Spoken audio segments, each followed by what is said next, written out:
हाँ जी, जी जिसको वो मैम। सवाल पूछना है एक वन बाय वन आप पूछ सकते हैं अभी।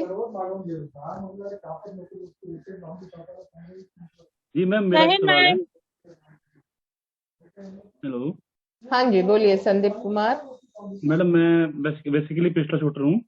हाँ जी। जैसे ना, आज आपने बताया था फाइंडिंग बैलेंस विदाउट राइफल। हाँ। इसमें आपने बोला कि अपर बॉडी पीछे को बेंड हो जाती है, तो हाँ। हम कितनी की बेंड कर सकते हैं? जित इतना बेंड करना है जिसमें आपका एक तो बॉडी अच्छे से लॉक हो। आपके सी हर बॉडी का जैसे मसल्स होते हैं, मसल्स आपको पकड़ होल्ड करते हैं।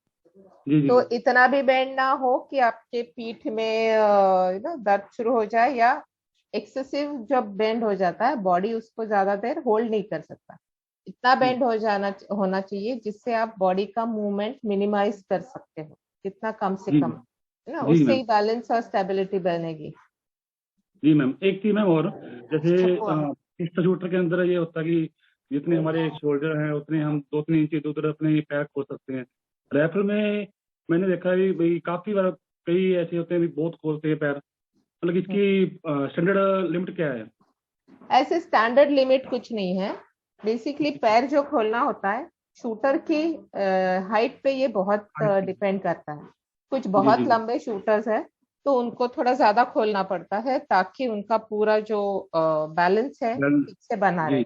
But at the same time इतना भी खोलना, कई बार क्या होता है जो बिगिनर्स होते हैं या नए शूटर्स होते हैं, तो जी जी ये जो बेंड है उसका सहारा लेके अपना पोजीशन स्टेबल करने की कोशिश करते हैं और एक्सेसिव बेंड करते हैं। आप देखना ओके। कई सारे राइफल शूटर्स है यहाँ पे, तो हम जब थके हुए रहते हैं तब हमारा जी बैक जी ज्यादा बेंड होता है, क्योंकि फिर हम वो बैकबोन का सहारा, वो लेते हैं। जो बोझ है राइफल का वो लेने के लिए बैकबोन का सहारा लेते हैं।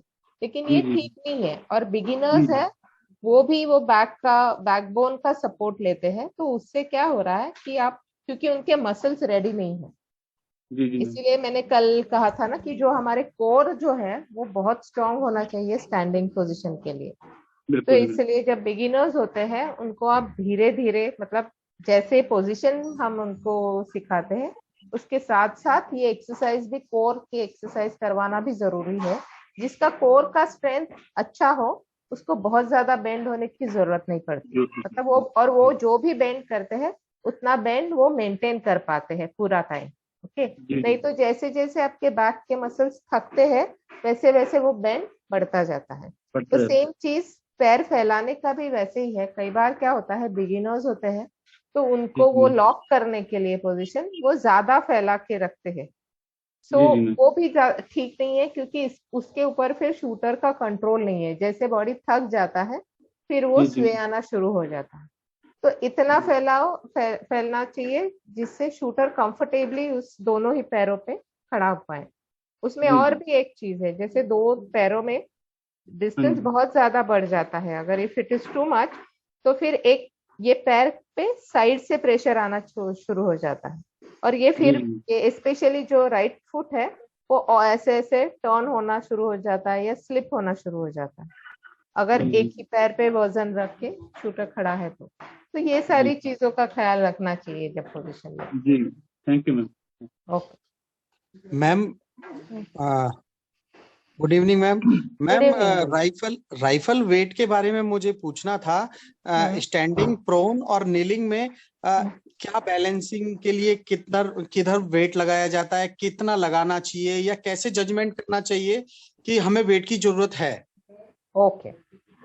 ऐसा है, एक तो किसी भी पोजीशन में आपको प्रोन है, स्टैंडिंग है या नीलिंग है, जहां आप राइफल को सपोर्ट कर रहे हो, जैसे अभी मेरे पास यहाँ क्या है, सपोज ये पूरा डब्बा ये राइफल है, तो अगर उसको मैं, ये मेरे हैंड स्टॉप या पाम रेस्ट है जहां मैं राइफल को सपोर्ट कर रही हूँ, ऐसे आप उठा के देखोगे तो आपको इमीडिएटली पता चल जाएगा कि अगर बट प्लेट की साइड का पार्ट अगर इमीडिएटली पीछे भारी है तो पीछे से वो एकदम से गिर जाएगा, आगे भारी है तो आगे गिरेगा। तो फिर उस हिसाब से उसको यहाँ रखने के बाद वो थोड़ा सा टेंटेटिव, एकदम तोल मोल के नहीं करना है, लेकिन एटलीस्ट आप अपने हाथ पे जब ऐसे रखते हो, जहां पर भी, अभी प्रोन में आप एक जगह पे होल्ड कर रहे हो, स्टैंडिंग में, नीलिंग में हाथ थोड़ा सा पीछे आ सकता है, स्टैंडिंग में बहुत ज्यादा पीछे आता है हाथ क्योंकि बॉडी के पास रहता है। तो वो जो भी जगह है हाथ रखने की, सपोर्ट देने की, उस जगह पे अगर अगर मैं ऐसे एक एक जगह पे पकड़ू इसको, अभी इसको अगर हम राइफल माने, स्टैंडिंग में बहुत पीछे पकड़ती हूँ, तो नेचुरली ये यहाँ से गिरेगा, राइट। तो अगर मैं यहाँ कुछ वेट डालती हूँ तो आगे का गिरना उसका कम हो जाएगा, बंद हो जाएगा रादर। तो तब जितना इतना वेट आप पीछे डालो ताकि वो आगे गिरना, इतना ऑब्वियसली गिरना बंद हो जाए। वो थोड़ा सा ऐसे शेकी रहेगा, दैट इज ओके, लेकिन ये एकदम से आगे गिरना नहीं चाहिए। तो यहाँ मैं अगर कुछ वेट डालूंगी तो वो बैलेंस मेंटेन कर पाएगा। तो ये तीनों ही पोजीशन में आपका हाथ, आपको, आप राइफल को किस जगह पे सपोर्ट कर रहे हो लेफ्ट हैंड से, उस पे डिपेंड करता है। अभी जैसे प्रोन में बहुत ज्यादा आगे हाथ आगे है, तो ये बैरल भारी होने के बावजूद आपका पीछे से ऐसे जाएगा। या पोजीशन में भी दिखता है आपको, पोजीशन लेके राइट हैंड छोड़ दो, शोल्डर में फंसाओ मत, वो गिरेगा पीछे। फिर आगे वेट डाल के आप देख सकते हो कि कितने में वो गिर न जाए, पूरी तरह से गिर न जाए, आपके हाथ पे एटलीस्ट वो बैलेंस रहे। और दूसरी बात इसमें ये है कि वो वेट डालने से शूटर को फील भी होता है, शूटर को अपने लेफ्ट हैंड पे उसको फील होगा कि हाँ, इसमें अगर आगे वजन बहुत ज्यादा है तो लेफ्ट हैंड पे बहुत ज्यादा प्रेशर आता है। अगर आगे वजन नहीं है तो उसका जो फोर साइड का मूवमेंट है वो बहुत ज्यादा होता है, क्योंकि वो फ्री हो जाता है। पीछे वजन ज्यादा है, इसलिए जब जंप करता है तो पीछे सारा उसका टेंडेंसी पीछे रहता है, तो उसका जो रिकॉइल है वो बहुत ज्यादा होता है। सो राइफल के बैरल के मूवमेंट से भी शूटर को पता चल जाता है कि ये राइफल बैलेंस्ड है या नहीं है। मैम, बैरल वेट लगाना चाहिए या स्टॉक वेट, ये कैसे डिसाइड हो? ये तो इट डिपेंड्स, आपको कितना वेट चाहिए। सबसे पहली बात तो आप बैरल में अगर बहुत ज्यादा वेट अगर आगे ऐड करना है, बैरल पे जहां तक हो सके, स्पेशली 2.22 के बैरल में वेट नहीं डालना चाहिए, क्योंकि वो वाइब्रेट होता है। और अगर आप डाल भी रहे हो तो रिंग डालो, जैसे कॉन्सेंट्रिक रिंग्स होते हैं ना, वो डालो। ब्लॉक वेट आप बैरल में ना डालो, क्योंकि जैसे हम क्योंकि बैरल एक ट्यूब है, तो उसके अंदर से जब बुलेट जाता है तो उसमें जो वाइब्रेशंस होते हैं, उसको अगर एक ही तरफ हम ऐसा ब्लॉक वेट डालते हैं तो वो वाइब्रेशंस डिस्टर्ब होते हैं। इसलिए जहां तक हो सके बैरल पे वेट मत डालो, और अगर बैरल पे डालना है तो रिंग वेट डालो, एक ब्लॉक वेट नहीं डालने में। मैडम, हाँ जी। Align rifle with the line of target standing में आपने याद करने के हाँ। लिए बोला था, कैसे करने का वो? हाँ, ओके। जैसे प्रोन में मैंने बताया था कि उसको you start from the centre of the, जब आप पोजीशन लेना शुरू करते हैं तो आप लेन के सेंटर से शुरू करो। आपको लगता भी है कि ये शायद थोड़ा टारगेट लेफ्ट में है, शायद थोड़ा राइट में है, स्पेशली 50 मीटर पे डिस्टेंस इतना ज्यादा होता है कि आसपास के जैसे पिलर है, बीम है, टारगेट का जो मार्किंग है, प्लीज, ओके। सो जितने लेन का मार्किंग के जो लाइंस है, इन सब की वजह से हमारा जो पर्सपेक्टिव है, या हमें जो परसेप्शन है टारगेट का, वो इन्फ्लुएंस करता है। तो ये जैसे हमारी यहाँ वर्ली में जो रेंज है, उसमें जो बैफल के पोल्स है वो टेढ़े लगे हुए हैं, इसलिए शूटर को लगता है कि टारगेट्स भी लेफ्ट में है। लेन के एक्चुअली उसको कई सारे इंस्ट्रूमेंट से हमने उसको चेक भी किया है, उसका सेंटर ठीक है, लेकिन क्योंकि उसके आसपास जो पिलर्स है वो स्ट्रेट लाइन में नहीं है, इसलिए उसका परसेप्शन हमें लगता है कि टारगेट थोड़ा लेफ्ट में है या राइट में है। सो इसलिए हमेशा किसी भी रेंज पे जाते हो तो, इसलिए मैंने कल कहा था ना कि पहले बॉडी आप टारगेट के सेंटर लाइन से, मतलब आपका जो भी लेन है उसके सेंटर से आप पोजीशन बनाना शुरू करो। सो जब एक बार आपका पोजीशन बन गया, यू आर स्टैंडिंग मतलब एज अ बॉडी आपकी सेंटर लाइन पे है, लेकिन आपके जो बैक बेंड है उसके ऊपर डिपेंड करता है कि आपका राइफल एग्जैक्टली उस लाइन के कहाँ है, राइट में है या लेफ्ट में है। जैसे सुबह बताया, बहुत ज्यादा बेंड करने वाले कुछ होते शूटर्स होते हैं, तो उनका लेफ्ट में जाता है बैरल।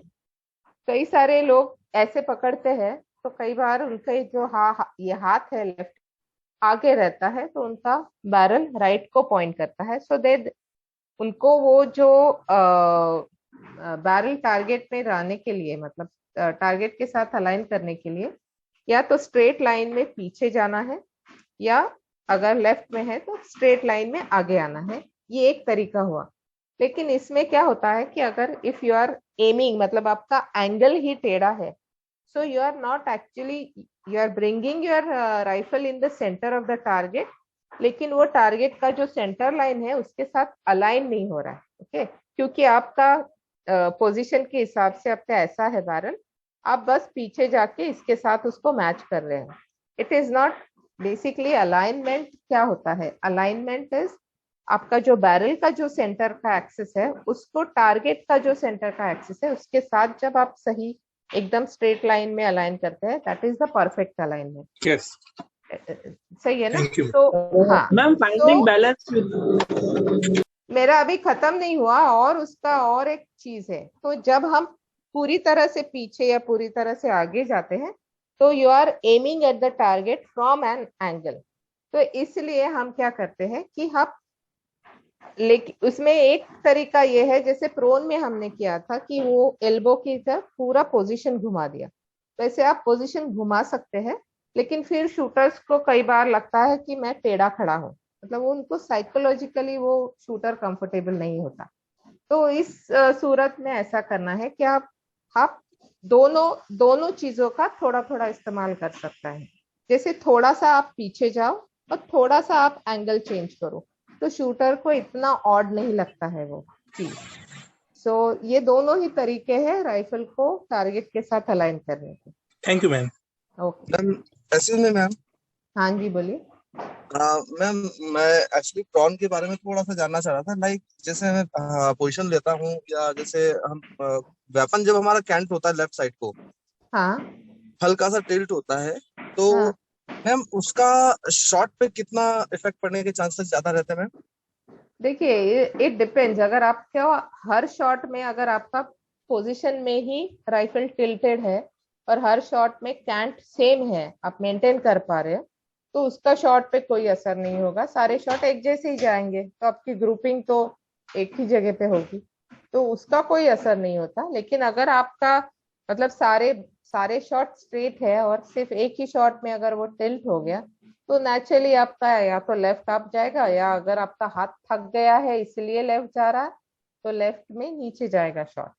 हाँ मैम, एक्चुअली मेरी हाइट थोड़ी ज्यादा है, तो मेरे जो शोल्डर्स होते हैं ना, उससे कहीं ना कहीं मुझे ऐसा लगता है कि हल्का सा वो, मतलब वेपन अगर सीधा होता है तो मैं अलाइन नहीं कर पाता। मैं हल्का सा कैंट करके रखता हूँ स्टार्टिंग से, तो वो मेरा वो ठीक ठाक चलता रहता है। मतलब लाइक जैसे शॉट एकदम छिटकता नहीं है ग्रुपिंग से। सो उसी के लिए मैं पूछ रहा अगर था कि सीधा हर करना शॉट में आपका कैंट सेम है, एक जैसा है, चाहिए। तो कोई Yes. दिक्कत नहीं। आप वो कैंट रख के आप आराम से चला सकते हैं। बस उस कैंट को मेंटेन करना है, हर शॉट में उतना ही कैंट रहना चाहिए। Okay, thank you ma'am, thank you. Ma'am finding balance without rifle and with rifle थोड़ा। हेलो, हेलो हाँ हाँ जी। Ma'am finding ma'am finding balance पूछ रहे हैं विदाउट राइफल और विद राइफल, वो पूछ रहे हैं। Basically without rifle finding balance मतलब पहले क्या है, अभी जैसे कल हमने बात की थी आउटर पोजीशन और इनर पोजीशन की। इनर पोजीशन है ये, जैसे जैकेट ट्राउजर के अंदर आपको जो फील हो रहा है, आपको जिस तरीके से याद है आप किस तरीके से खड़े, आपको जो फील होता है उस पोजीशन में। आउटर पोजीशन वो है जो हमें बाहर से दिखता है, इनर पोजीशन वो है जो शूटर को फील होता है। तो अगर आपको सही तरीके का, और जैसे हम जिसको कहते हैं डेवलपिंग मसल मेमोरी ना, तो ये जो मेमोरी है कि किस तरीके से आप पर्टिकुलर पोस्चर में बैलेंस लाने के लिए आपके कौन से मसल कितने पकड़े हुए हैं, कौन से स्ट्रेच्ड है, कौन से टाइट है, कौन से मतलब नी कितना लॉक हो गया है, या काफ मसल में कैसे फील होता है।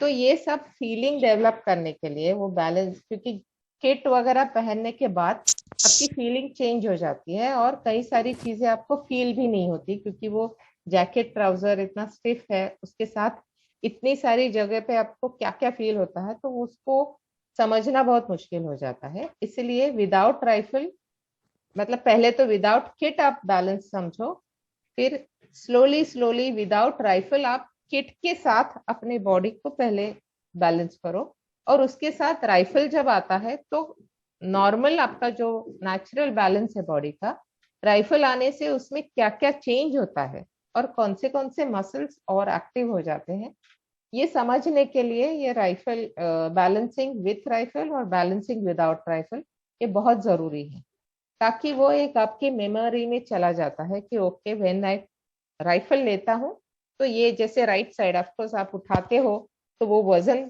झेलना है बॉडी पे, तो राइट साइड हमारा ज्यादा एक्टिव हो जाता है। विदाउट राइफल आप जब खड़े होते हो तो पूरा बॉडी एक जैसे काम करता है। मैम जो पदबंद एक पदबंद होता है मैम, जैसे उसमें पिस्टल में होता है, वो आपने इसमें भी अप्लाई है मैम वही चीज सेम? क्या पदबंद वाली एक ऑफिसर ने बताई थी कि भी है ना 3 पॉइंट होते हैं जैसे अपने, वो जो अपना वेट को होल्ड करने के लिए फीट पे, तो एक आगे वाला, एक बीच में और एक अपनी हील पे, तो सेम इसमें भी उसी तरीके से हमें वेट और मैनेज। शूटिंग का कोई टेक्निक नहीं है, वो सर ने एक उदाहरण दिया था पदबंद का। पूछ रहे हैं दीपाली। ये मुझे आई एम सॉरी लेकिन इसके बारे में मुझे जानकारी नहीं है। Hello ma'am, centre of gravity का बात कर रहे हैं। नहीं जैसे पिस्टल में 3 पॉइंट होते हैं ना, पिस्टल के कांटेक्ट पॉइंट होल्डिंग के। आपका क्वेश्चन क्या है, फिर से पूछो। पदबंद का बताया था जैसे ना आपने पैर स्टेबल रहे मैम, एक ही मतलब बॉडी का वेट है ना, आगे भी सेम रहे और पीछे भी, वो उस तरीके से कुछ पूछना चाह रहा हूँ मैम, वो पोजीशन को हम कैसे मेंटेन करें, कहाँ। मैं बताऊँ राइफल और पिस्टल में, एक मिनट लेट मी टॉक। मैं समझ रही हूँ आपका सवाल। अभी पिस्टल और राइफल का जो बेसिक पोस्चर का मेरी जो अंडरस्टैंडिंग है, क्योंकि पिस्टल शूटिंग मैंने कभी नहीं की, लेकिन इतने सालों से मैं देखती आ रही हूँ पिस्टल शूटर्स को, सो इतना तो अंदाजा से मैं बता सकती हूँ कि एक तो क्या है, पिस्टल में आपका बॉडी स्ट्रेट है और आपको उसको नॉर्मली जैसे हम आम तरीके से जैसे खड़े होते हैं, आपको उसको वैसे ही मेंटेन करना है, ठीक है। आप उसके अपने बॉडी पे कोई बोझ लेके खड़े नहीं हो। राइफल में क्या होता है, क्योंकि आप यू आर स्टैंडिंग इन वो राइफल को बॉडी पे उठा के आप खड़े हो, तो राइफल के ये जो बेंड होता है, पीछे से आवाज आ रही है, एक बार म्यूट करवा दो मैम इसका नाम। ये किसका है, जरा प्लीज म्यूट कर दीजिए अपने आप को। तो राइफल में जब आप खड़े होते हो तो क्या होता है, आपके जो पैर है वो कैसे बताओ आपको, ये चीजें ऑनलाइन में ये चीजें बहुत मुश्किल हो जाती है, बट आपके पैरों पे बहुत प्रेशर आता है, ओके। और वो जो एस जब बनता है तो पैरों पे पैर ऐसे फ्लोर के साथ वो एक ग्रिप बना लेते हैं, पैर बहुत स्ट्रॉन्ग सा। तो उसके वजह से ये जो आप पिस्टल की बात कर रहे हो, पिस्टल में ये सारी चीजें पॉसिबल नहीं है, क्योंकि उतना वेट ही आप कैरी नहीं कर रहे हो, उस तरीके से बॉडी बेंड नहीं कर रहे हो। Ma'am I am asking that question इसलिए पूछ रहा हूँ मैं कि अभी वो कई बार ना पैर जैसे पीछे वाला है ना, वो स्लिप होने लग जाता है ना वो सरफेस पे, तो उसको ठीक है मैं बताती हूँ उसका। कई बार क्या होता है, वो जो मैंने पहले भी बताया था कि पैरों के बीच का जो डिस्टेंस है वो हम जब ज्यादा हो जाता है तो पैरों पे और हम थोड़ा सा हमारा वेट बैलेंस है लेफ्ट लेग पे ज्यादा रहता है, राइट पे कम रहता है नेचुरली, क्योंकि राइफल का सारा वेट ये लेफ्ट हैंड पे आता है और लेफ्ट साइड से नीचे जाता है, तो लेफ्ट लेग पे ज्यादा वजन रहता है, राइट पे कम रहता है। लेकिन कई बार क्या होता है, शूटर सारा वेट लेफ्ट पे देके खड़े हो जाते हैं, तो जब आपके पैर पे, जब राइट लेग पे, राइट फुट पे जब कम वेट है तो वो उसको ग्राउंड के साथ उसका जो ग्रिप है वो थोड़ा ढीला पड़ जाता है, और साइड से क्योंकि वो फैले हुए हैं पैर, उसको अंदर की तरफ से उसके ऊपर प्रेशर आता है और वो पैर स्लिप करने लगता है। इसलिए एक चीज जरूरी है कि दोनों पैरों पे सही वजन हो, मतलब एटलीस्ट 60-40 तो होना चाहिए। राइट लेग पूरा का पूरा आप फ्री नहीं छोड़ सकते। और फिर उसको इस फुट का जो एंगल है, मतलब वो थोड़ा अंदर बाहर करके आप उसको लॉक कर सकते हो ताकि वो पूरा स्लिप ना करे। अगर उसको आपने ढीला छोड़ दिया, ये राइट लेग अगर ढीला है तो वो फिसलता रहेगा। तो उसको लॉक करने के लिए कई बार शूटर उसको अंदर की तरफ मोड़ देते हैं तो वो लॉक हो जाता है। Thank you ma'am, thank you. हाँ जी, जो मैम मुझे बोलो कोई हाइट एक करके पूछिए, एक करके पूछिए क्वेश्चन। मैम फर्दर मैं पूछता हाँ जी, विजयपाल जी बोले। मैम मैं ये पूछना चाह रहा हूँ, जो लेफ्ट हैंड है हमारा स्टैंडिंग पोजीशन में, इसकी मैम ऑप्टिमम पोजीशन क्या रहती है? मतलब एक तो बिल्कुल पैरेलल हो गया, एक आगे करके हो गया, तो इसमें मैम क्या पोजीशन रहेगी? ये भी एक क्वेश्चन और मैम कि जो हम हमें बताया जाता है कि भाई 90-10 का रेशियो रखना चाहिए जब हम दोनों पैर रखते हैं, तो लेफ्ट पैर पे ज्यादा 90-10 तो बिल्कुल गलत है, किसी ने भी सिखाया है। इसके बाद क्लियर करिए मैम कि कितना वेट, कितना परसेंटेज तो जो मैंने बताया कि 90-10 तो बिल्कुल भी गलत है, वैसे हो ही नहीं सकता। आपको अगर if you want to use your entire body to stabilise your position, तो आपको दोनों साइड्स के, राइट हो लेफ्ट हो, आपको अच्छे से यूटिलाइज करना पड़ेगा।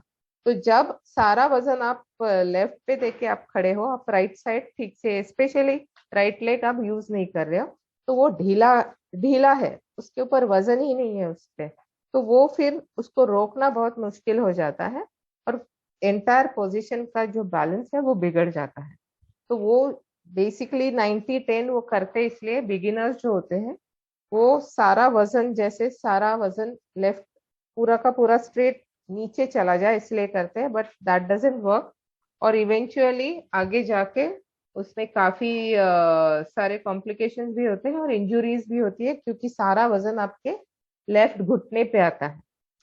सो ये बिल्कुल सही नहीं है। अराउंड जो वेट डिस्ट्रीब्यूशन जो होता है 60-40 होता है, और वो 60 भी इसलिए होता है क्योंकि राइफल आप लेफ्ट हैंड पे उसको सपोर्ट कर रहे हैं, तो लेफ्ट राइफल का बहुत सारा वजन आपके लेफ्ट हैंड से सीधा आपके पैर के थ्रू ग्राउंड में ट्रांसफर होता है, इसीलिए 60-40 होता है। सो 90-10 तो बिल्कुल भी गलत है। और दूसरी बात, आपने लेफ्ट हैंड का जो पूछा था, लेफ्ट हैंड कैसा है?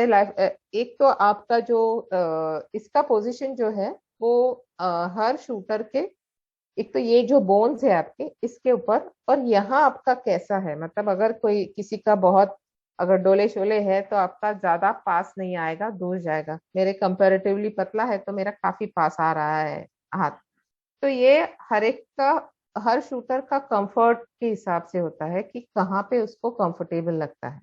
कई बार क्या होता है कि कुछ शूटर्स का ये जो हिप बोन है वो बहुत लो रहता है, तो उसके ऊपर उसकी उनकी एल्बो रेस्ट नहीं होती, तो वो वहां, क्योंकि वो साइड में रेस्ट नहीं होता है एल्बो, तो शूटर थोड़ा सा आगे टर्न करके रख देते हैं। पेट का जो हमारा पेट की जो क्या होता है टायर है, उसके ऊपर उसको रेस्ट करके कई सारे शूटर्स चलाते हैं। तो ये इस हाथ का पोजीशन ऐसे होना चाहिए जिसपे आप वजन डाल के ये इस हाथ को भूल जाओ। ये हाथ कभी भी टाइट नहीं होना चाहिए। अगर ये टेंस है हाथ, तो आपके हर शॉट में जैसे ही आप शॉट चलाओगे वो रिएक्ट करेगा और आपको सही शॉट्स नहीं मिलेंगे। तो ये इसका जो पोजीशन है वो हर शूटर के लिए, उसके जो ये बोन का स्ट्रक्चर है, मसल का यहाँ का जो स्ट्रक्चर है, और उसका यहाँ पे हिप पे जो प्लेसमेंट है, इन 3 चीजों से वो डिसाइड होता है शूटर को जहां कंफर्टेबल है, जहां वो कंफर्टेबली होल्ड कर सकता है और स्ट्रेट राइफल रख सकता है, ऐसी जगह पे उसका ये लेफ्ट हैंड होना चाहिए।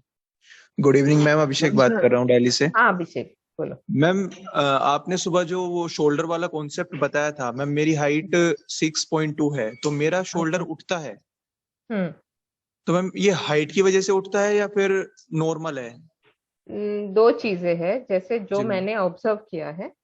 एक तो जब शूटर जिनके हाथ लंबे होते हैं ना, वो हाथों जी। को अकोमोडेट करने के लिए ऐसे पोजीशन लेते हैं, जी। ठीक है, ये एक बात है। और उसके साथ साथ और एक चीज है, जब आप ऐसे करके जब लेते हो तो ये सारा टाइट हो जाता है and then you feel you are holding your rifle tight. Okay, तो और कई बार अभी जैसे अभी पता नहीं आप क्या देख पा रहे हो कैमरा में, बट यस जब मैम, देख पा रहा ये हूँ। जो हाथ है ना, जो मैं कह रही थी कि शोल्डर्स क्लोज होने चाहिए, तो वो जी। शोल्डर्स क्लोज होने के लिए ये जो एल्बो है ये आपके शोल्डर के थोड़ा आगे होना चाहिए। अगर आप मेजॉरिटी आप अगर देखोगे तो ये एल्बो शोल्डर के साथ साथ या शोल्डर के पीछे होता है, ठीक है।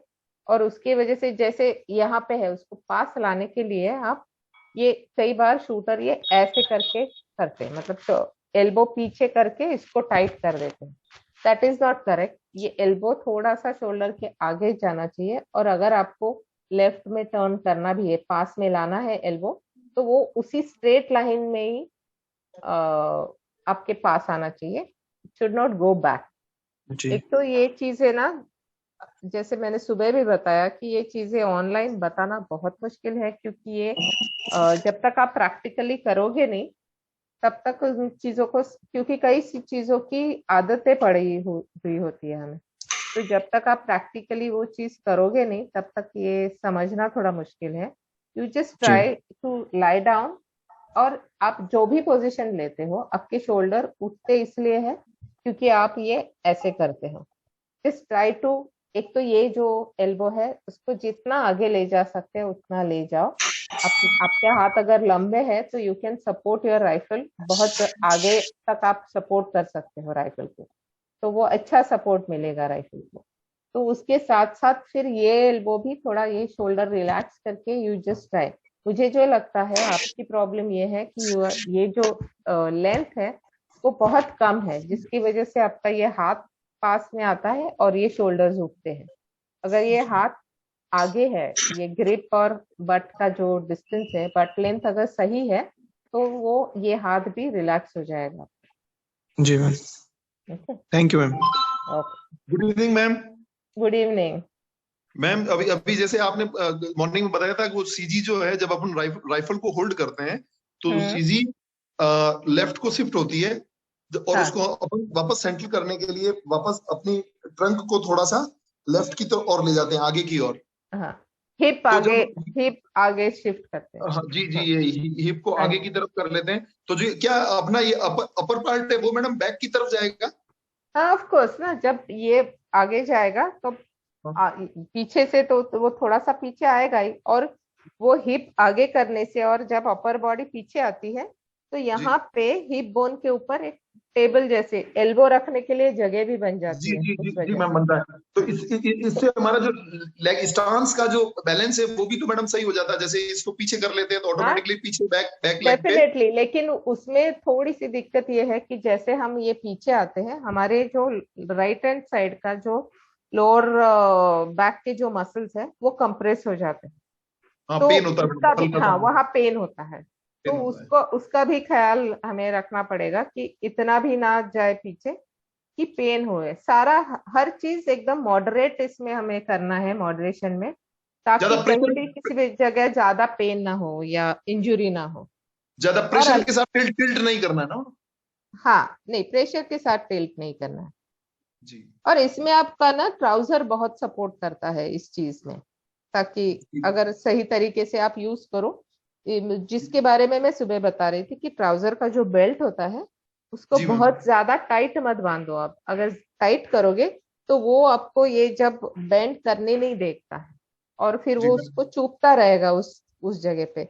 उसको थोड़ा सा ढीला बांधेंगे ना, तो आप जितना भी बेंड करोगे वो बेंड होने के बाद उसको वो सपोर्ट करेगा ट्राउजर, तो हाँ उससे इंजुरी नहीं होगी। जी थैंक यू। जय Hind ma'am. Good evening ma'am. Good evening. जय हिंद मैम। बबनदीप बोलिए आप। हाँ जी मैम, प्लीज एक बार दोबारा एक्सप्लेन कर दो, नीलिंग और स्टैंडिंग में बट पोजीशन कैसे लेनी है। बट पोजीशन कैसे मैं बट लेनी? को मतलब बट को कैसे खोलना है ग्रिप से, उस तक आपने बताया था ना। अच्छा, हाँ, एक तो हाँ, प्रोन में मैंने बताया था कि जब जैसे यहाँ यहाँ अब हम बट रखेंगे यहाँ पे, और फिर यहाँ बट रख के, जैसे राइफल ऐसे खड़ा, बैरल ऊपर पॉइंट करेगा, तो बट यहाँ रख के ग्रिप पकड़ने की कोशिश करो। हम जैसे नॉर्मली शोल्डर में रख के ग्रिप पकड़ते हैं ना, instead off shoulder, before taking, instead off shoulder आप बट यहाँ लगा दो, लगा के ग्रिप पकड़ो। तो उस वक्त आपके हाथ में ग्रिप आराम से आनी चाहिए। आपको ऐसे बहुत ज्यादा प्रेशर यहाँ नहीं होना चाहिए, कि यहाँ से अगर ग्रिप पकड़ने के बाद यहाँ से अगर वो ज्यादा गैप रहता है, तो इसका मतलब you need more length. Okay, वो जनरली जैसे तीनों ही पोजीशन में इसी तरीके से हम टेंटेटिव लेंथ डिसाइड करते हैं। लेकिन यूजुअली क्या होता है, जैसे स्टैंडिंग में हम खड़े हैं, स्टैंडिंग में तो आप ये भी कर सकते हो, ऐसे सीधा आराम से दोनों शोल्डर रिलैक्स करके ऐसे खड़े हो जाओ। तो ये जो हाथ है, यहाँ पे आपकी ग्रिप आनी चाहिए। इतनी इतनी लेंथ आपको, आपके पास इतनी लेंथ यहाँ पे शोल्डर में जब वो आएगा बट, तो ग्रिप आपके हाथ में आराम से आनी चाहिए। अगर ये लंबा हो गया ज्यादा, अगर लेंथ ज्यादा है, तो आपका शोल्डर ये ऐसे पुश करेगा, यहाँ जाके आपको ग्रिप पकड़नी पड़ेगी, तो उसके लिए आपको शोल्डर पुश करना पड़ेगा, तो ये शोल्डर टाइट हो जाता है।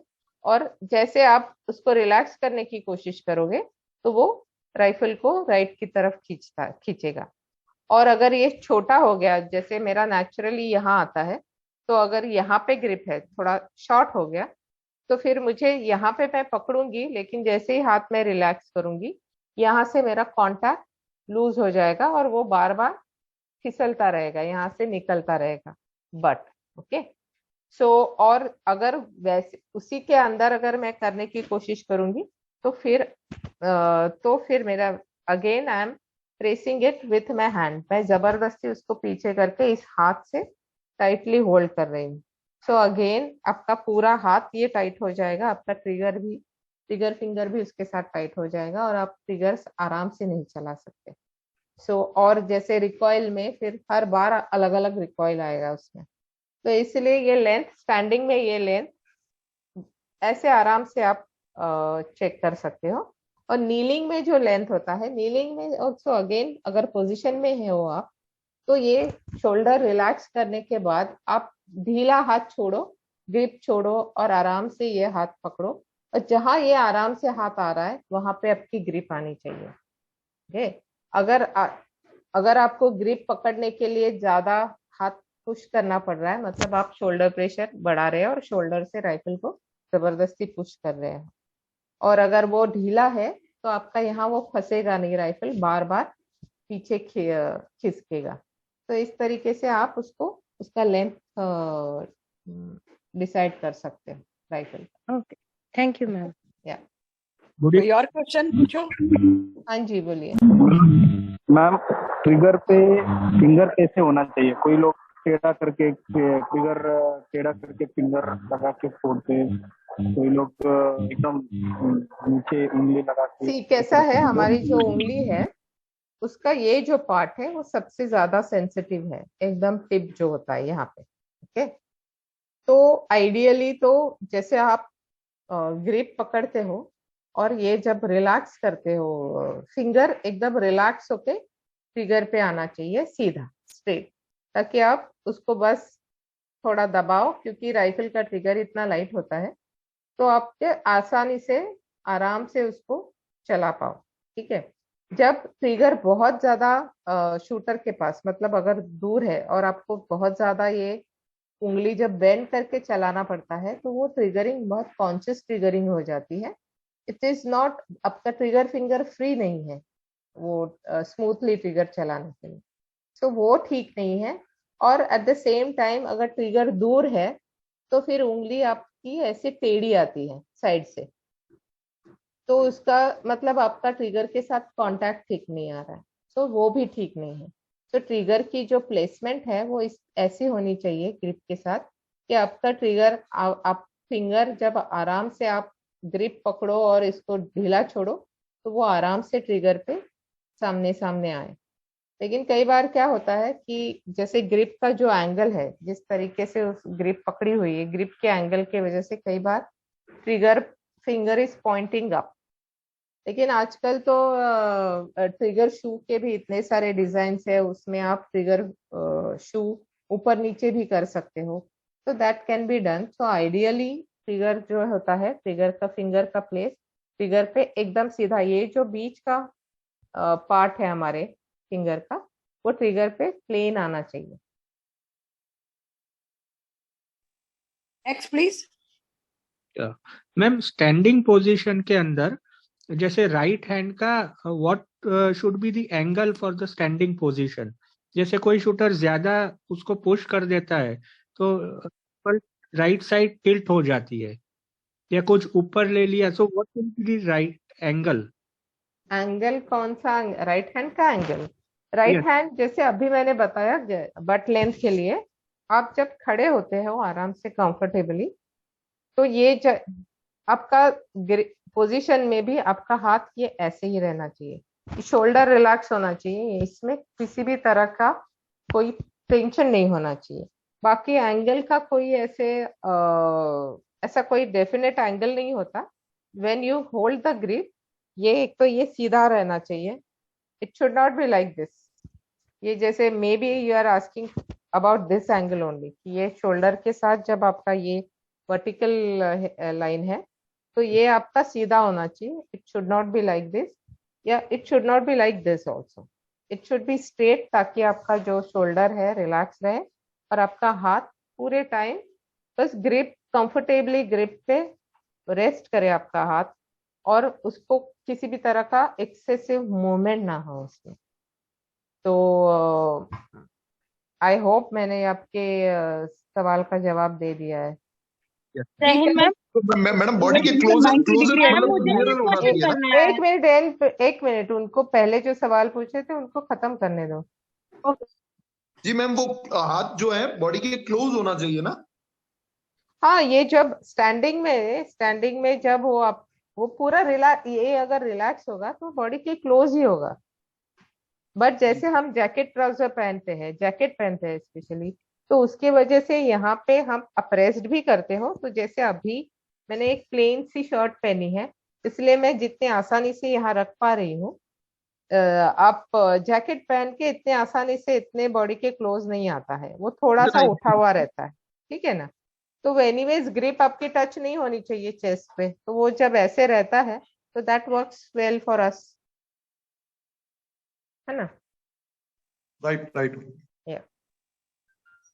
नेक्स्ट। हाँ जी मैम, 3P करने जैसे करते हैं उसके लिए एयर करना जरूरी होता है? जरूरी तो कैसा है मैं बताओ, स्टैंडिंग पोजीशन के लिए जरूरी तो नहीं है ऐसे, बट अगर आप करते हो तो उसका डेफिनेटली एडवांटेज मिलता है, बिकॉज यू अंडरस्टैंड स्टैंडिंग का बैलेंस, क्योंकि air rifle is more precise than .22, और वहां पे एक तो माइंड का फोकस और जिस लेवल की एक्यूरेसी वहां हम आसानी से पा सकते हैं, तो उससे क्या होता है कि आपको it is easier to understand standing position air rifle में। 22 में क्या होता है, जैसे एक तो वो आउटडोर शूटिंग है, उसमें रिकॉइल भी है, तो बहुत सारे एस्पेक्ट्स है, बहुत सारे फैक्टर्स है जिनका ख्याल रख के आपको चलाना पड़ता है। तो अगर बेसिक स्टैंडिंग पोजीशन अगर आपको अच्छा बनाना है, तो अगर आप एयर राइफल पे करते हो जहाँ पे लाइट विंड ये चीजें रिकॉइल भी नहीं है, तो आप स्टेबिलिटी पे ज्यादा अच्छे से काम कर पाते हैं। तो अगर आप करते हो तो आपको एडवांटेज है। और वैसे भी राइफल के तीनों ही जो इवेंट है वो एक दूसरे को कॉम्प्लीमेंट्री है। सो आप अगर आप करते हो तो आपको एडवांटेज ही मिलेगा उसका। Okay ma'am, thank you. Hello. हाँ जी बोलिए। मैम, जैसे स्टैंडिंग पोजीशन में राइफल को पेल्विस के ऊपर जैसे होल्ड कर लिया, तो कुछ टाइम के बाद ना जो वेस्ट है वो एंगुलरली जैसे टारगेट की साइड में थोड़ा मूव कर जाती है, जैसे वेट थोड़ा और ऐड हो जाता है लेफ्ट लेग पर, और वो वेस्ट मूव जो करती है उससे ज्यादा प्रॉब्लम होती है। ये इसलिए होता है क्योंकि एक तो या तो आपके muscles you are not holding well on the right side के जो आपके मसल्स है they are not strong enough to hold you back there. वो जैसे ही थक जाते हैं, जैसे हमारा बैक कई बार हम जब वो एंगल में हम खड़े हैं तो नेचुरली सारे ही मसल, हम किसी भी अलग पोस्चर में जब खड़े होते हैं तो muscles want to regain its natural, उनकी जगह जो है, जो रिलैक्स में उनका जो पोजीशन है वो गेन करने की वो कोशिश करते हैं। और वो जैसे जैसे थक जाते हैं वो छोड़ने लगते हैं अपनी जगह, और इससे ये सारे मूवमेंट क्रिएट हो जाते हैं। तो एक तो आपको उसके लिए होल्डिंग भी करनी पड़ेगी, और वो जो राइट साइड के मसल्स है जो आपको पीछे होल्ड करके रखते हैं स्ट्रेट लाइन में, उन मसल्स को आपको स्ट्रेंथन करना पड़ेगा, तभी वो अपनी जगह पे जो जिस किसी पोजीशन में या पोस्चर में आप खड़े हो वो आप लंबे टाइम तक मेंटेन कर पाओगे।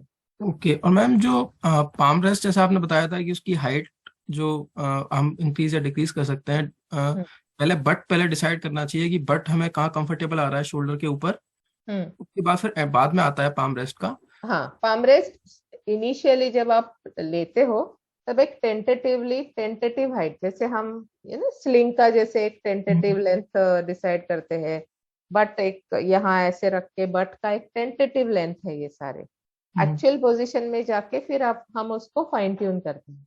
तो वैसे ही पाम रेस्ट ऑल्सो आपको जिस एक टेंटेटिव हाइट में आप अगर लाते हो तो आप कंफर्टेबली एक बेसिक पोजीशन ले पाते हो, लेकिन फाइनली जो आपको फाइन ट्यून करना है उसमें पहले बट को आपको सेट करना है और फिर पाम रेस्ट से करना है। क्योंकि क्या होता है, but is not only for increasing और डिक्रीजिंग हाइट।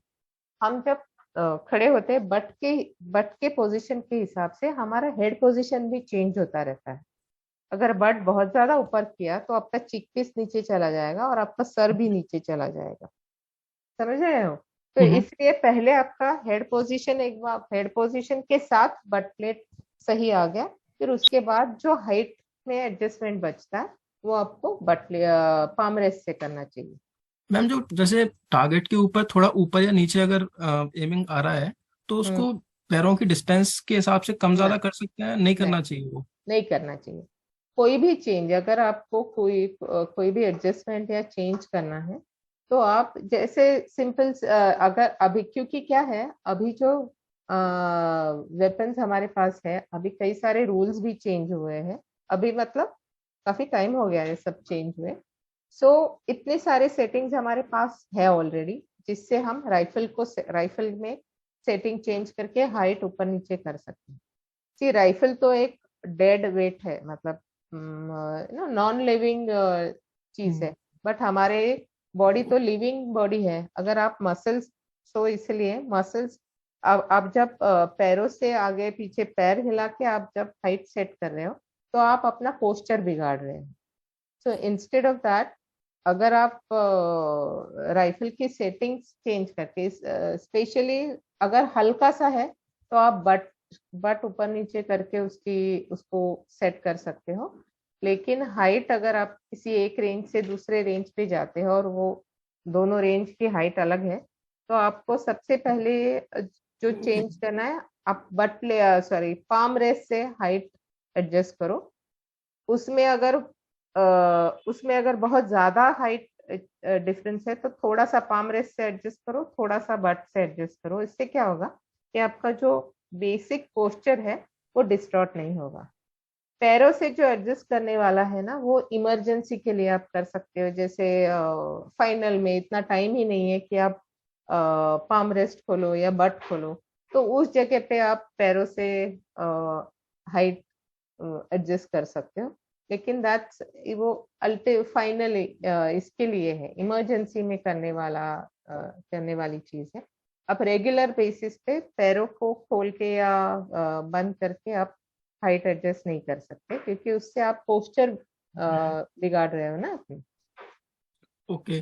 और लास्ट क्वेश्चन मैम, जैसे समर्स में ना स्वेटिंग बहुत आती है प्रैक्टिस के टाइम पर, तो उसको जैसे किट में अगर थोड़ा मॉइस्चर आ गया या कुछ है तो उसको किस तरीके से मेंटेन करना चाहिए, या फिर जैसे क्लीनिंग अगर थोड़ी करना चाहें किट की कैसे कर सकते हैं, जैसे अगर बहुत गंदा हो गया ऊपर से? वैसे तो मैंने अपने किट हमेशा धोती थी वो, और वो प्योर कैनवस के होते थे। अभी जो आती है आपकी कपापी की किट, उसमें फिर भी कुछ प्लास्टिक रबर जैसा कुछ उसके ऊपर कोटिंग रहती है। सो मेरे हिसाब से तो आप आराम से धो सकते हो। आप ऐसे धोना मतलब पूरा सोक करके नहीं रखनी है उसको, जस्ट टैप के नीचे गीला रख के, करके हल्का सा। हाँ गीला करके थोड़ा सा ब्रश से, जैसे हल्के ब्रश से डिटर्जेंट डाल के फट फट फट फट थोड़ा सा घीस दो, ताकि एक बेसिक ऊपर का जो डर्ट है या डस्ट का लेयर निकल जाए, और इमीडिएटली उसके ऊपर पानी मार के उसको फिर सुखा दो। लेकिन अभी आप, मुझे लगता है अभी आप ये मत करो, क्योंकि मैं ये अभी मेरे दूसरे शूटर्स हैं, उनको बोला है मैंने ये करने के लिए। आई विल जस्ट चेक, क्योंकि इस मटेरियल का मुझे कोई अंदाजा नहीं है, मैंने ये कभी यूज नहीं किया। तो मैं जो पहले यूज करती थी मार्क्समैन के सारे जैकेट्स, मैं धोती थी और यूज करती थी, उसके स्टिफनेस में कभी कुछ फर्क नहीं आया। तो ये अगर आपके पास पुरानी जैकेट है तो उसमें आप ये करके देख सकते हो, and then you can use it. क्योंकि ये है प्रॉब्लम, मैं समझती हूँ कि ये गंदा बहुत जल्दी हो जाता है, और उसको अगर आप ठीक से सुखाते नहीं हो तो फिर उसमें वो फंगस वगैरह भी लग जाती है, तो वो ठीक नहीं है। मैम जो प्रोन के लिए हेलो मैम, ग्लव क्या जैकेट को धूप में डाल सकते हैं? धूप में आप डाल सकते हो, आप ऐसा कर सकते हो, आप धूप में डालो, अच्छे से सूख जाए उसके अंदर, उसके बाद उसको किसी ठंडी जगह पे स्टोर करके रखो। जैसे आप एसी में रख दिया, अगर आपके कमरे में एसी है तो एसी में आप स्टोर करके रखो। मैच के पहले आपको जैकेट धूप में नहीं सुखानी है। आप मैच के बाद भले ही सुखा दो, मैच के पहले उसको धूप में नहीं सुखानी है। मैच के पहले उसको एसी में रखना है जैकेट को, ताकि नहीं तो आपको पूरी तरह में फेल हो जाएंगे। तो लास्ट क्वेश्चन नीलिंग करेगा। मैम मैंने सुना है शायद व्हाइट पेट्रोल से भी धो सकते हैं। इतना सब करने की मुझे जरूरत नहीं लगती। आप या मुझे लगता है कि नॉर्मल गीला करके कपड़े से, जैसे मैम ने कहा ना, उसे ऐसे क्लीन कर सकते हो। कपड़े से नहीं मैम, मैं तो बाकायदा क्या करती थी, बाथरूम में टैप खोल के पूरा जैकेट खोल के रख देती थी, और फटाफट डिटर्जेंट डाल के एकदम से फटाफट ब्रश करके, मतलब ज्यादा देर पानी में उसको सोक नहीं करने देना है। एक फटाफट ब्रश से घुमाओ एक बार, और पानी से ही ऐसे उसी ऊपर पानी स्प्रे करके उसको साफ करो और धूप में सुखा दो। धूप में सुखाने के बाद वो एकदम से ढीली हो जाती है। ऐसे लगता है कि अरे बाप रे ये क्या हो गया, इसका स्टिफनेस चला गया। लेकिन वो जैसे ही ठंडी होती है, इट रिगेन्स इट्स, उसका जो स्टिफनेस है वो वापस आ जाता है। तो आप भले ही डिपेंड्स ऑन द मटेरियल। हाँ, of course it depends on the material. और इसको आप भले ही धो मत, लेकिन आप उसको धूप में जरूर सुखा सकते हो, लेकिन मैच के पहले मत सुखाओ आप। मैच के बाद आप सुखा देना, या जैसे आज की ट्रेनिंग खत्म हुई, आपने धूप में सुखा दिया, सूखने के बाद उसको घर ले जाके अपने कमरे में एसी में ठंडे कमरे में उसको रखो, ताकि नेक्स्ट डे आप मैच के पहले वो अपना स्टिफनेस रिगेन करे। ओके। और मैं रिगार्डिंग मैं पूछना चाह रहा हूँ, अगर खत्म हो गया तो इस पे बोलिए। लास्ट एक क्वेश्चन था मैम, ग्लव जो हम लोग यूज करते हैं प्रोन में या नीलिंग में, तो उसके ऊपर जहां पर वेट आता है वहां पर या तो ग्लव में रफ मटेरियल होता है या वो प्लेन होता है, सो दोनों में क्या डिफरेंस आता है? वैसे वो इट डिपेंड्स ऑन आपको किस तरीके का ग्लव चाहिए, आपको किस तरीके की ग्रिप चाहिए राइफल के साथ, स्टॉक के साथ, उस पर डिपेंड करता है। तो वो प्लेन भी आता है। आपको प्रोन और नीलिंग दोनों में यहाँ पे रफ है या प्लेन है, उससे ज्यादा जरूरी है कि यहाँ पे आपको कैसे प्रोटेक्शन मिलता है। अगर यहाँ अगर अच्छे से मोटा प्लास्टिक को वो डाल के यहाँ पे प्रोटेक्ट करते हैं, अगर वो है यहाँ से प्रोटेक्टेड है, तो यहाँ आप प्लेन भी यूज कर सकते हो या रफ भी यूज कर सकते हो, उससे कोई दिक्कत नहीं है। Okay, thank you so much. Ma'am मेरा भी एक क्वेश्चन है। हेलो मैम, प्रैक्टिस करने के बाद हाँ जी बोलिए, बोलो हेलो हेलो। हाँ मैम, एक्चुअली रेंज पे, हाँ मैम, रेंज पे हम लोग जब भी मुंबई में प्रैक्टिस करते हैं तो जनरली जैकेट ट्राउजर पूरा गीला हो जाता है, मतलब वो हमारे स्वेट की वजह से। तो इज इट रिकमेंडेड कि फैन के नीचे रखा जाए, क्योंकि it is not possible to keep it on मतलब सन के नीचे। तो नहीं वो ठीक है ना, आप पंखे के नीचे उसको सुखा दो, बट एटलीस्ट आपकी ट्रेनिंग हो जाने के बाद या से हफ्ते में एक बार तो आप धूप दिखा सकते हो ना उसको। हाँ, तो you can do that. Thank you so much. Okay. Hello ma'am जो वेट पार्ट सुबह मॉर्निंग में बताए थे आपने, उसमें मैडम उसका एडजस्टमेंट हाइट के कॉन्सेप्ट में रहता है या उस बैरल के कॉन्सेप्ट के लिए लगाया जाता है? पीछे आपने बताया था सुबह मॉर्निंग में क्या लगा था? वेट बार्स जो पीछे बट के ऊपर एडजस्ट किए थे ना, बताए थे सुबह आपने स्पेशली वो वाला। हाँ, वो तो वेट है ना, it has got nothing to do with height, it's just weight to balance rifle. वो आज अभी इस सेशन के भी बिगिनिंग में मैंने बताया था ना कि आप राइफल को किस जगह पे होल्ड करते हो, लेफ्ट हैंड से किस जगह पे उसको सपोर्ट देते हो, उसके ऊपर ओनली बैलेंसिंग के लिए मैडम, सिर्फ बैलेंसिंग के लिए है वेट्स, और किसी हाइट रेजर अलग है। हाइट रेजर अलग है, लेकिन सुबह जो मैंने दिखाए थे वो सारे वेट्स है, वो जो चीक में डले हुए थे, कुछ बट में डले हुए थे, वो सारे वेट्स है। हाँ, वो सारे वेट्स, उसका हाइट से कुछ लेना देना नहीं। ओके जी। वो क्लेयर मुंबई में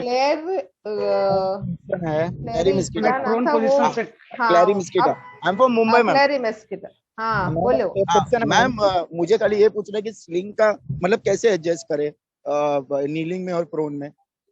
एक याद रखना है, अच्छा हुआ ये सवाल आपने पूछा, क्योंकि उसमें एक क्या है, हम स्लिंग दो जगह पे अटैच होता है, एक स्लिंग का एक लेंथ है टोटल, और दूसरा हम यहाँ पे वो हुक में जो अटैच करते हैं। ये जो लेंथ है उससे वो राइफल को हमारे पास खींचता है, और लेकिन उसका सारा वेट यहाँ आके जो राइफल स्लिंग को जो होल्ड करता है वो यहाँ पे बंधा हुआ है। तो यहाँ पे अगर आप बहुत ज्यादा ऊंचा, अगर यहाँ पे आपके अपर आर्म पे अगर आप बहुत ज्यादा ऊंचा करते हो तो वो अपने साथ आपके इस शोल्डर को खींचेगा आगे। सो इतना ज्यादा ऊपर मत चढ़ाओ उसको कि आपका ये शोल्डर खींचने लगे। तो ये आपको ध्यान रखना है कि यहाँ पे ऐसी जगह रखो जिससे आपका ये शोल्डर रिलैक्स रहे। दूसरी चीज, ये जो लेंथ है ये बहुत क्रूशियल है आपके पोजीशन मेंटेनेंस में। जैसे मैं बार बार बात कर रही हूँ कल से कि ये क्लोज, शोल्डर्स क्लोज रहने चाहिए। तो क्या होता है, वो शोल्डर क्लोज करके ये जैसे जब ऐसे पोजीशन लिया तो ये पोजीशन मेंटेन करने के लिए आपको एक सर्टेन लेंथ चाहिए स्लिंग का। अगर ये स्लिंग बहुत छोटा हो गया तो वो छोटे के साथ वो क्या करता है, इस शोल्डर को वो खींचेगा और आपका ये शोल्डर खुल जाएगा। ये खुलता है, फिर यहाँ आपको लूज लगता है, इसलिए आप स्लिंग और टाइट करते हो, फिर वो और, तो वो उसका नेवर एंडिंग स्टोरी जैसे हो जाता है कि आप कितना भी इसको टाइट करो फिर भी यहाँ पे आपको टाइट नहीं लगता, क्योंकि ये शोल्डर खींचता रहता है। तो ये स्लिंग, इस स्लिंग का लेंथ इतना होना चाहिए कि वो राइफल को आपकी तरफ होल्ड तो करे लेकिन इस शोल्डर को खींचे नहीं। तो एक सर्टेन लेंथ होना चाहिए ताकि वो आपके शोल्डर्स को ऐसे रहने में मदद करे। ठीक है, okay ma'am, thank you so much. Thank you everyone. एक लास्ट क्वेश्चन बता दो, मेरी बैटरी भी 15% हो गई। एक लास्ट सवाल, चलो पूछ लो। मैम मैं पूछ रहा था, मैं प्रोन पोजीशन करता हूँ, तो पहले मेरे राइट एल्बो बार बार उठती थी जब मैं एमुनिशन डालता था। तो मैंने ऐसा सेटिंग किया कि अब मेरे दोनों एल्बो जमीन पे ही रहते हैं, सरफेस पे ही, बस मेरा रिस्ट एमओ को उठाता है और एमओ को डालता है। तो वो सही पोजीशन है या बार बार उठाना वो सही? नो नहीं, जितना मूवमेंट कम हो उतना बेटर है। बार बार उठाना तो कोई बात ही नहीं है, मतलब अगर आप ऐसे कर पा रहे हो तो नथिंग लाइक इट। ये बहुत अच्छी बात है कि आप बगैर इस हाथ को उठाए बगैर आप लोड कर पा रहे हो। क्योंकि जितना कम मूवमेंट होगा उतना आपका पोजीशन ज्यादा अच्छे से मेंटेन होगा ना, नहीं तो वो उस मूवमेंट की वजह से वो वापस उस जगह पे आना दिक्कत हो जाती है और फिर पोजीशन डिटीरियोरेट भी बहुत जल्दी हो जाती है। चलो thank you. God bless you all. Thanks. Thank you ma'am. Thank you ma'am. Thank you ma'am. Thank you ma'am. Thank you ma'am. Thank you ma'am. 9:20 में आ जाइएगा। Thank you ma'am. Secondary. Thank you ma'am. Okay ma'am.